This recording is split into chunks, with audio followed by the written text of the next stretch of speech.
शासनपति प्रभु महावीर स्वामी को हम वंदन करते हैं। सभी गुरु भगवंतों कोटि के पाठ से वंदन करते हैं। श्रद्धावान भाई और बहनों, आपके अंदर विराजित आत्मा को माजलगांव से सुभाष कोठारी का सादर प्रणाम, सादर जय जिनेन्द्र।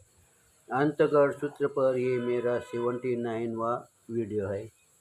इसके पहले की वीडियो में हम देखें कि अर्जुन माली ने प्रभु से आज्ञा ली और वो दीक्षित हुआ। और आगे कहते हैं, अर्जुनांगा जिस दिन प्रवर्जित हुआ उसी दिन श्रीमन भगवान महावीर स्वामी को वंदन नमस्कार करके ऐसा अभिग्रह धारण किया। देखो, जिस दिन उसने दीक्षा ली उसी दिन अभिग्रह धारण किया,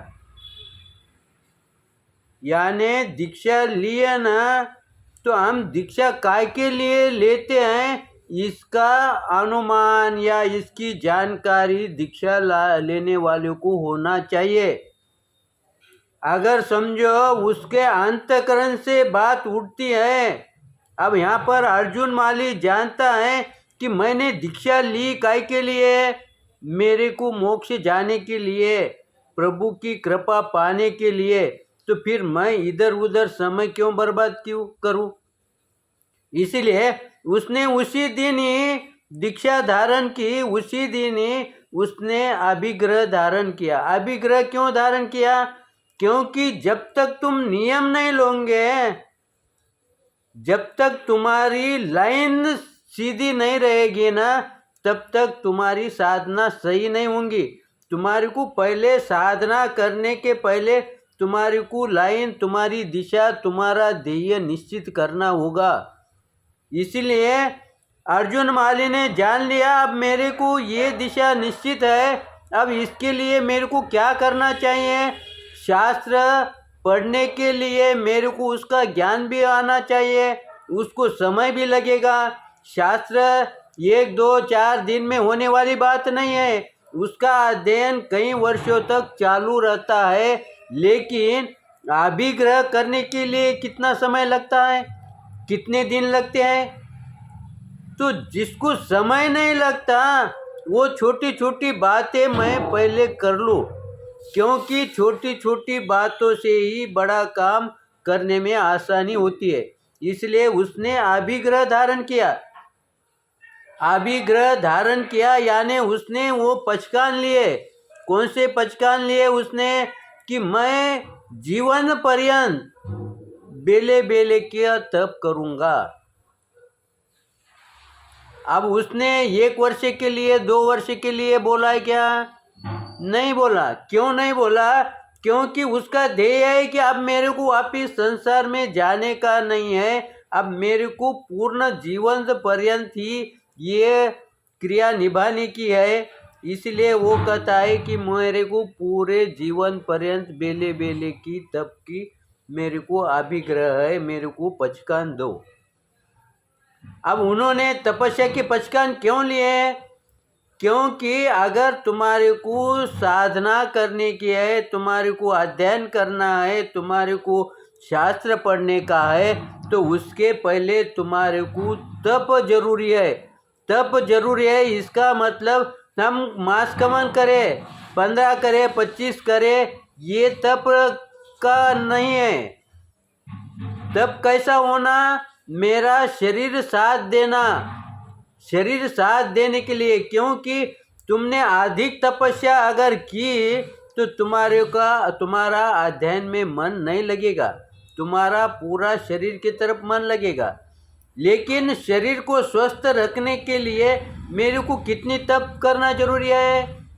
मेरे को बेला 2 उपवास जरूरी है।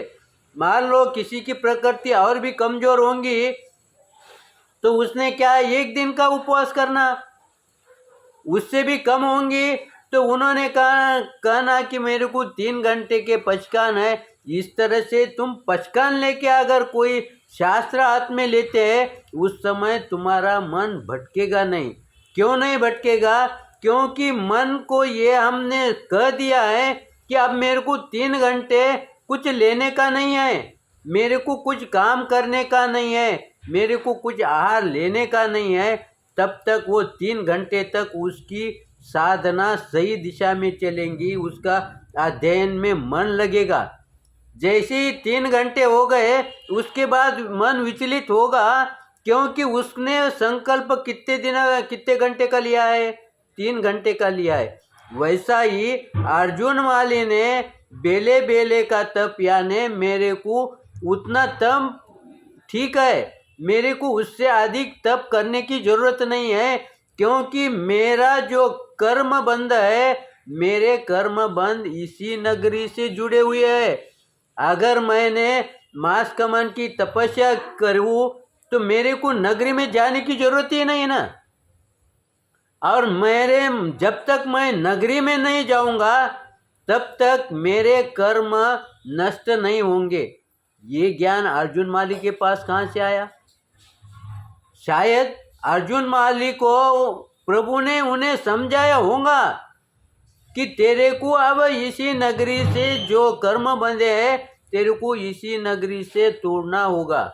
ये एक बात। दूसरी बात, अर्जुन माली का भी अंदर से उसका मन जागृत हुआ होगा, उसकी आत्मा जागृत हुई होंगी, इसलिए उसको ज्ञान हो गया होगा कि मेरे को इस नगरी से ही कर्म बंद हुए हैं, और मेरे को वो कर्म खपाने के लिए मेरे को उनके पास जाना पड़ेगा। वे नहीं आएंगे मेरे पास, मेरे को जाना पड़ेगा, क्योंकि मैंने कर्म बांधे हैं, उन्होंने नहीं बांधे, मैंने बांधे हैं। इसलिए जैसा हम व्यवहार में देखते हैं, हम किसी के पास से अगर कुछ चंदा लेते हैं अपने व्यवहार के लिए, तो वो चंदा देने वाला हमारे पास नहीं आएगा। हमारा पहला कर्तव्य है कि हमने जिससे समय पर लिया है ना, उसके घर पर जाके उसको दे।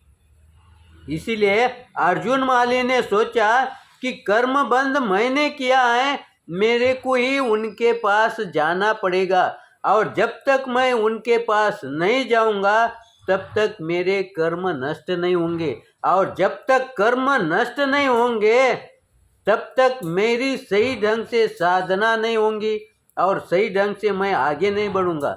इसलिए उसने क्या किया है, बेले बेले किया, तब की अपना अभिग्रह धारण किया, यानी पचकान किया, और वो कहता है कि मैं अभी इसी साधना के अंदर विचरण करूंगा। अब वो विचरण करने के लिए कहाँ जाएगा? दूसरे गांव जाएगा क्या? दूसरे गांव नहीं जाएगा, उसी नगरी के अंदर जाएगा। उसी नगरी के अंदर कब जाएगा? हर 2 दिन के बाद जाना ही पड़ेगा, क्योंकि बेला बोले ना तो तुम्हारे को तीसरे दिन थोड़ा क्यों होता नहीं, आहार लेना ही पड़ेगा। अगर आहार नहीं लिया तो फिर वो बेला नहीं होगा, और वो आहार लेने के लिए उसको नगरी के अंदर जाना ही पड़ेगा। तो मेरे पीछे कोई ना कोई ऐसा कारण हो कि जिसके कारण मुझे जाना पड़ेगा। जैसा किसी के पीछे काम दे दिया ना, तो उसकी जिम्मेदारी संभालने के लिए वो सतत जागृत रहता है। इसलिए अर्जुन माली सोचता है, मैंने अगर बेले बेले का तप किया तो मैं इससे सतत जागृत रहूँगा।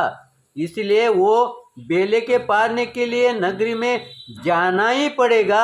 इसलिए उसने बेले की तप की साधना चालू की। और बेले का तप उसने कैसा किया? उसके बाद अर्जुन अंगार ने बेले के पारने के दिन पहले प्रहर में स्वाध्याय किया, दूसरे प्रहर में ध्यान किया। देखो, तप किया, इमीडिएट पारने के लिए नहीं गया। क्यों नहीं गया? पहले उसने स्वाध्याय किया। स्वाध्याय किया यानी उसने क्या किया कि उसने चिंतन किया कि मैं ये तप क्यों कर रहा हूँ, किसके लिए कर रहा हूँ, क्या कारण है।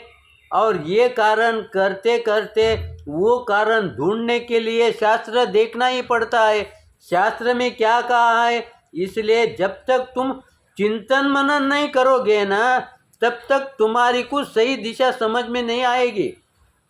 तुम जो क्रिया कर रहे हैं वो सही कर रहे हैं या गलत कर रहे हैं, इसका ज्ञान तुम्हारे को कब होगा? तुम्हें जो क्रिया कर रहे हैं ना, उसके प्रति तुम अवलोकन करोगे, तब आपको पता चलेगा कि ये क्रिया मेरी सही दिशा में चल रही है या नहीं चल रही है। इस तरह से उन्होंने पहले स्वाध्याय किया, और यहाँ पर समय को देखते हुए हम यहाँ पर रुकते हैं। मेरे विश्लेषण के अंदर कुछ गलत आया होगा तो आप क्षमा करेंगे, सही आया होगा तो लाइक करेंगे, शेयर करेंगे। इसी आशा के साथ ओम शांति।